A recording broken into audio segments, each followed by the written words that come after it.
All right, this is a video of a current EDM, model CT300B. Has the Elenix control.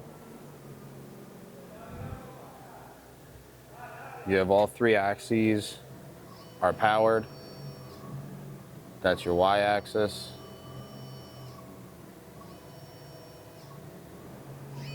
That's your X-axis. And you have your Z.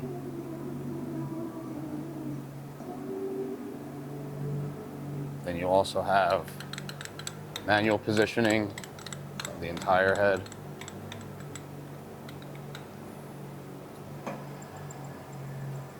It's your C-axis rotation. You also have a higher arc range.